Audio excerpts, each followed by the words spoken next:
그동안 저희가 소개해드렸던 이 부사일생 주인공들의 여러 가지 사연 중에서 베스트 10을 꼽아봤거든요. 네. 그중에 10위부터 차례대로 지금부터 만나보시죠. 기적체험 구사일생 10위.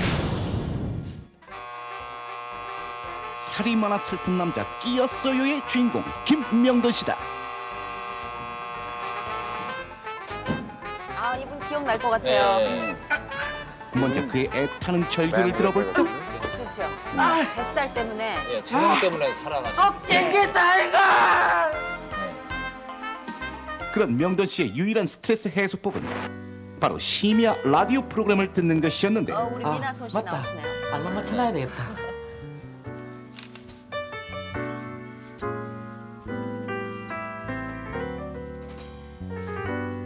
두 시에 맞춰요. 2시. 그러던 어느 날이었다. 매서운 바람이 몰아치는 가운데서도 명돈 씨 육중한 무대덕을 똑똑히 보고 있는데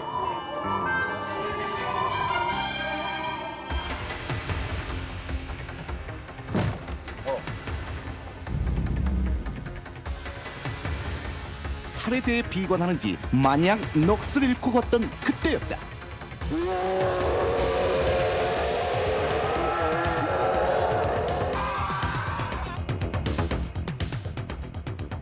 살 주소 이 살에 빠졌어요.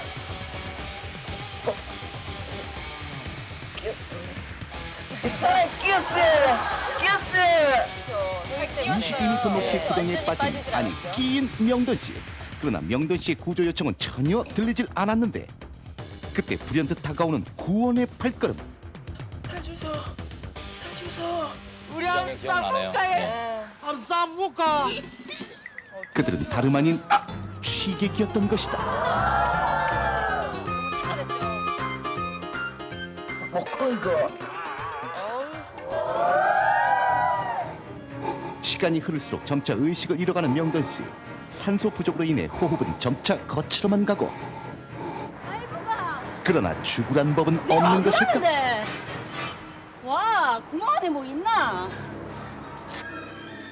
하지만 보이는 건 어둠뿐이었다. 저게 뭐고? 이 이상한 불빛과 소리는 과연 무엇이었을까? 아, 맞다. 알람 맞춰놔야 되겠다.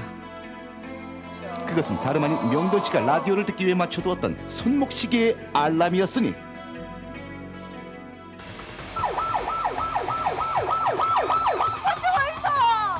여기서 소리가 났다, 애니까. 거기 보이네요. 잠깐. 파줄 내려 파줄. 못 잡히고. 큰일 났대.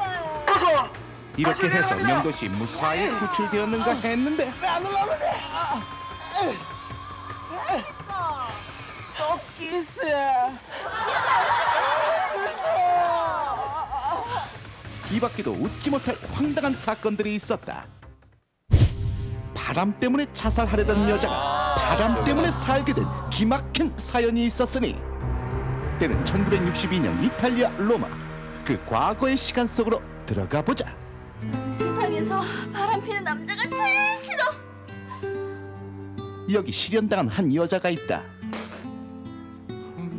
그리고 아래층에 사는 바람둥이 남자. 아니 저 여자가? 이렇게 둘의 인연은 시작됐는데 시련의 슬픔으로 인해 극단적인 방법을 택하고만 이 여자.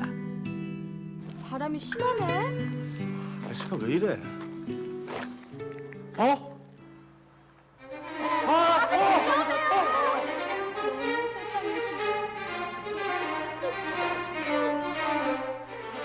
이 여자는 결국 상황은 단 몇 초 안에 종료되었다. 그러나 있어야 할 자리에 그녀는 없었으니 저기 3층에. 아니 이게 웬일인가. 3층으로 떨어진 여자.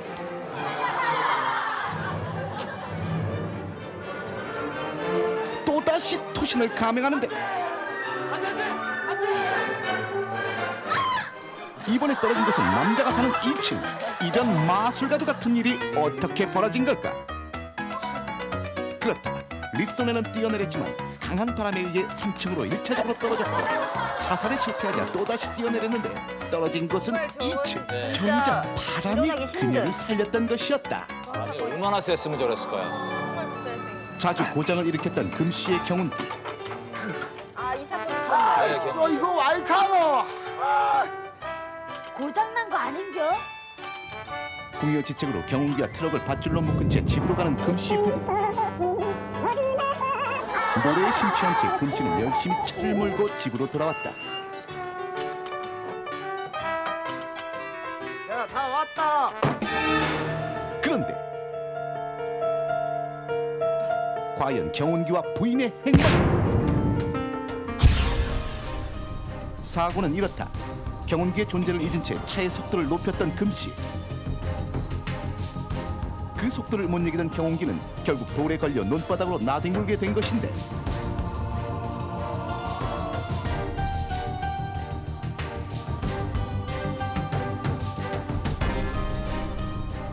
(440kg의) 경운기에 깔렸던 부인은 과연 무사할까? 그녀는 살아있었다. 부인이 살 수 있었던 건 다름 아닌 논바닥에 놓여있던 돌이었다. 그 돌이 버팀목이 되었기에 부인은 살 수 있었는데, 사건이 이러하니 금씨 부부 어찌 이 돌을 그냥 지나칠 수 있을까? 그날 이후로 매일 돌에 절을 한다고? 기적체험 9414 구미. 2002년 12월 9일 12시가 조금 넘은 시간, 겉으로 보기에 전혀 특별할 것이 없어 보이는 버스 한 대가 거리를 달리고 있다.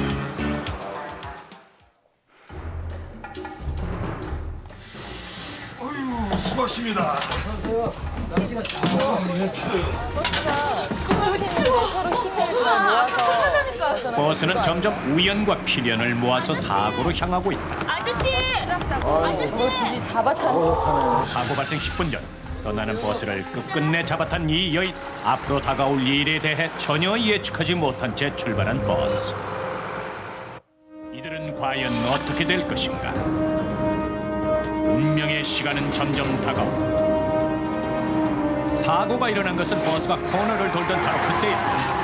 빙판길 위에서 갑자기 미끄러진 버스는 중앙선을 넘고, 놀란 나머지 뒤늦게 급제동을 해보지만 꽁꽁 얼어버린 빙판 도로에서 버스는 오히려 중심을 잃고, 결국 도로 난간 쪽으로 쏠리게 된 버스. 30m 난간 아래 추락해버릴 수 있는 바로 그때, 설상가상으로 마주오던 승용차와의 충돌.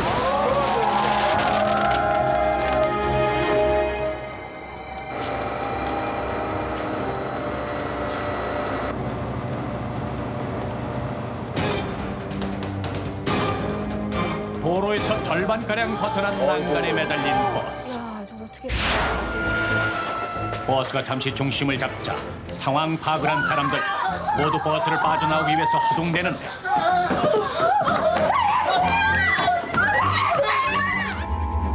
이 때문에 또다시 흔들리는 버스.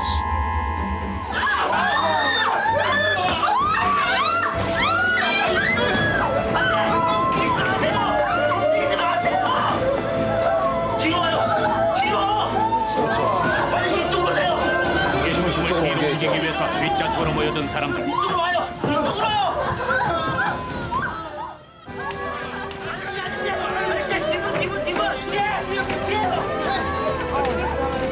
결국 사람들은 닫고 있던 우산으로 뒷유리를 깨기 시작했다.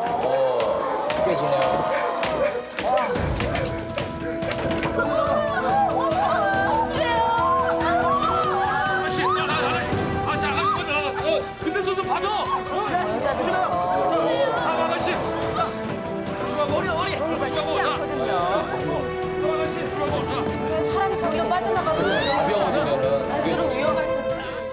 남을 먼저 생각하는 마음으로 위급한 상황을 이겨냈던 사람.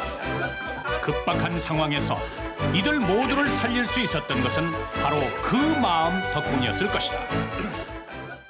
기적체험 9414 파리. 생후 13개월 된 캐나다 여자아이가 영하 20도의 눈더미 속에서 밤새 방치됐으나 발견 당시 체온이 영하 16도까지 떨어진 상태에서도 기적적으로 살아났다고 CNN 방송이 오늘 보도했습니다. Yesterday, all my troubles. 야, 천재야, 천재. 생후 13개월 된 아기가 눈 속에 방치됐던 사건. 유괴범의 소행이라도 한 것일까? 다니엘, 문 닫고 들어와라. 사건의 주범은 바로 7살 배기 오빠였는데 말 안 들어요. 다 열어놓고. 깊은 밤 아기에게 우유를 주기 위해 아기 방에 들어왔던 엄마. 우리 아가 맘마 먹자. 그러나 아기가 없어진 것이었다.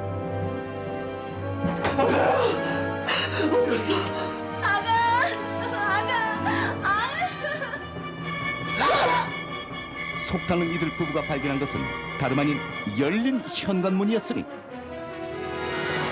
아기는 열린 문 밖으로 기어나가 영하 20도가 넘는 혹한 속에 밤새 방치되었던 것이었다.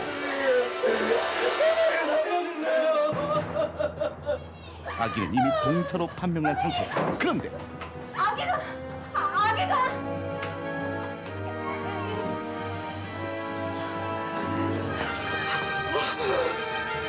죽었던 아이가 살아나는 기적 같은 일이 벌어진 것이다. 이것은 영하 24도의 강추위가 아기를 냉동인간으로 만들었기에 가능했던 것인데 급격한 체온 강화로 냉동인간이 된 아기는 산소 고갈로 인한 뇌와 장기 손상이 전혀 없이 무사할 수 있었던 것이다. 2년 후 캐나다에서 직접 만난 그 냉동 아기는 현재 작은 숙녀가 되어 있었는데 이 아이예요.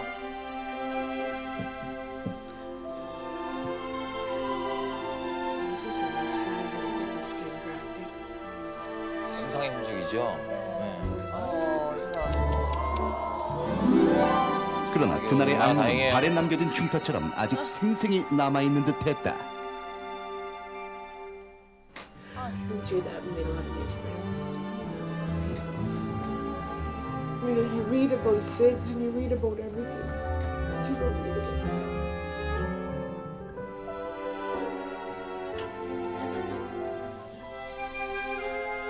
에리카, 앞으로 부디 건강하게만 자라나다오.